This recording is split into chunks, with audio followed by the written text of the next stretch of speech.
is one of the best-known people on the planet, a spiritual leader. Many problem is our own creation. We forget oneness of humanity. A Nobel Prize winner who's won the support of politicians the world over. But the Dalai Lama has long been a thorn in China's side. Nobody say Dalai Lama of China. Everywhere say Dalai Lama of Tibet. After China sent troops into Tibet, he fled to India. Ever since, he's lived in the shadows of the Himalayas, close to the town of Dharamsala in Himachal Pradesh. As the Dalai Lama approaches his 84th birthday, has he given up all hope of returning home? And is China's influence overshadowing his own? Thank you very much for joining us here on BBC News. Everybody looks to you for guidance and answers. So what's the secret to a long life? You're about to turn 84. I had a peace of mind. Peace of mind. That really makes differences. And also, you say, health. And then I think the realistic attitude is also very important. The things, like you see, this body, some sort of illness, just part of the nature. No use complain. So similarly, in the society, some problems, no use to complain, except that reality, no problem. In the past, the Chinese government haven't been very kind about you. They've called you a demon. If they use language like that, is there any hope that a meeting could ever be constructive? Yes, one Chinese official described me as a demon.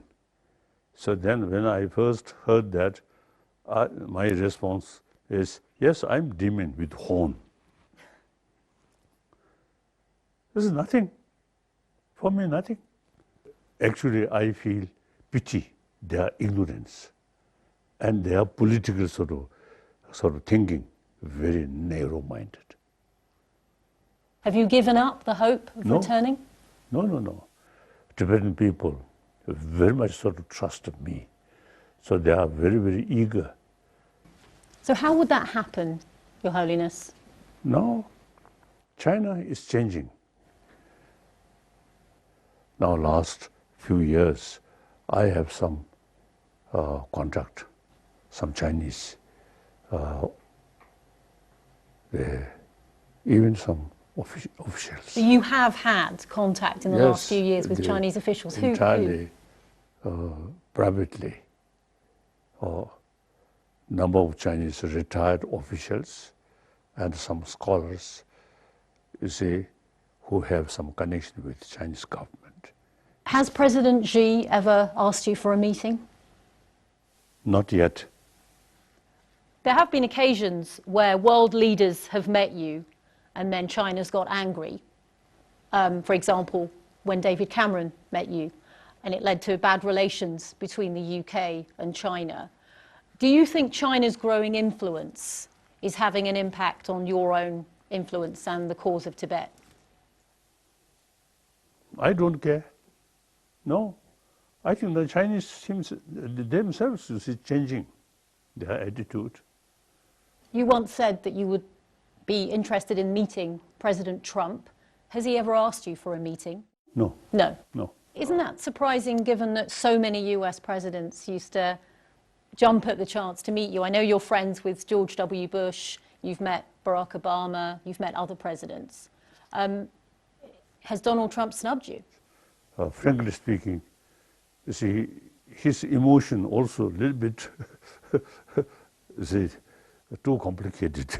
What do you mean by that? What do you think of him in office? One day he says something, another day he says something, but I think lack of moral principle.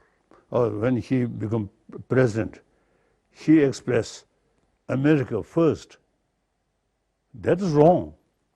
America, you see, should take the global responsibility. And then the climate condition, environment issue, very important.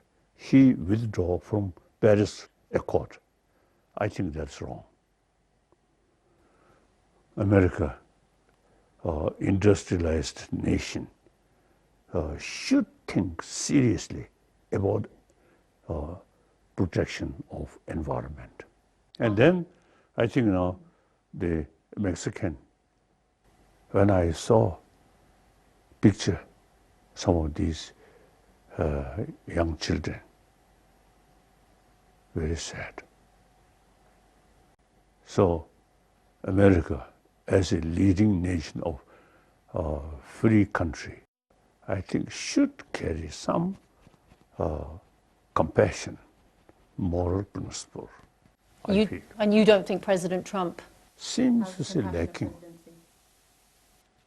One thing that is difficult to sort out at the moment, Your Holiness, is the situation with Brexit back in the UK. The two sides just cannot come to any agreement.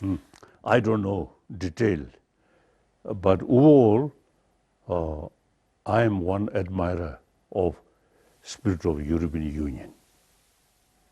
So you're anti-Brexit then? I feel after Second World War, is it the key sort of the state, France and Germany, First World War, arch enemy. Second World War, arch enemy. I feel because the European Union developed, so at least those member states last few decades peaceful. If European Union not developed, then last few decades, I think some fight within the member state. I'm outsider, but I feel better remain in the Union. The campaign to leave the European Union used one of your quotes in their posters. It said, the goal should be that migrants return and help rebuild their countries. You have to be practical. It's impossible for everyone to come. And that was used in a poster by the Leave yes. campaign. What did you make of that? When you see number of people from Africa go to Europe, at that time, you say, I express Europe for Europeans. The European country should take these refugees and give them education and training, and then aiming is return to their own land with certain skill. And then European countries also have the moral responsibility to rebuild their own country. European people, so better keep Europe for Europeans. But meantime, take these refugees and help maximum way. And the aim is they rebuild their own area, their own country. I feel that. Some people say in the spirit of immigration, saying something like Europe for Europeans isn't a welcoming statement to make in this current era, where there's so many, 70 million people displaced at the moment in the world. Now, refugee problem, really sad thing. Many people leave their own country, and most of these poor people now in Middle East, really very sad. And Yemen, and Syria, Afghanistan. I think we human beings, I think a lot of suffering, essentially our own creation. And if these people from Afghanistan or the Middle East want to stay in Europe, shouldn't they be allowed to? Limited number, okay. But the whole Europe eventually become Muslim country, impossible. or African country, also impossible. There's nothing wrong with that, is there? I mean, you're a refugee yourself. They themselves, I think, better to their own land, climatically. Much better. Europe too cold. My parents moved from India to the UK. That's now their home. That's okay too, isn't it? If Indians or anyone else wants to live in Europe? I think England, the small island, 90% become Indian. Then I don't know.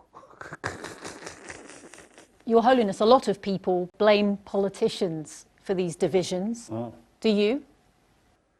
We can't blame the individual politicians. They also come from a society. Talks only material value and power, money. So these individuals come from that kind of society, and we can't blame. These individuals cannot change. Even the United Nations cannot change. So basic education system should think more seriously how to educate people more, more complete form, material value and human value. As one person totally committed promotion of religious harmony. So we must respect different religious tradition. We should make distinction. Faith and respect. Faith, your own tradition. I'm Buddhist. My faith towards Buddhism. But I equally respect all these major religious traditions. A lot of people around the world look to you for spiritual guidance and leadership. They also want to know what happens with your succession. That's not my business, not my concern. I think as early as 1969, one of my formal statement, official statement, I mentioned I'm not much concerned about Dalai Lama institution. So future of Dalai Lama institution is up to Tibetan people. They will decide. Are you saying that you're going to be the last Dalai Lama? Okay, no problem. So long, student who study and practice their Buddha Dharma will remain. And China also wants to pick its own successor to you. Yes, you see, it seems now China more concerned about 15th Dalai Lama than me. That's extra burden. So if you don't find a successor, China could just step in and replace you with someone of their choice. I mean, wouldn't that concern you? I think nobody say Dalai Lama of China. All everywhere say Dalai Lama of Tibet. You once said that you would be open to a female successor. That's also possible. You also told one of my colleagues that that female must be attractive, otherwise it's not much use. Okay, yes. Can you see why that comment upset a lot of women? That is one time. If female Dalai Lama comes, and should be more attractive. If female Dalai Lama, oh God, that people, I think, prefer not see that face. Can you see why a lot of women, though, found that quite offensive when you said it? So one Indian, you see, because of some complaint about my that my expression. But okay, I think they themselves, I think if there's opportunity to ask whether they spend some money for makeup, I think they must do something. A lot of women would say that's objectifying women, and it's about who you are inside, isn't it? Yes, I think both. Real beauty is inner beauty. That's true. But we human beings, I think the appearance is also important. And so do you believe that women now in today's society should be treated equally when it comes to opportunities and also pay? Because women get paid a lot less than men, for example, for doing the same job. It should be equal. Should be equal. I think Buddha, as a Buddhist, Buddha firstly totally reject caste system. Then also you see Buddha treated equally, male and female. A lot of people say this world today is far less tolerant than it used to be. Yes. What would you say to people who are looking for answers?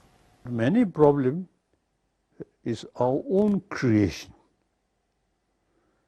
You see, we forget oneness of humanity. One world forget.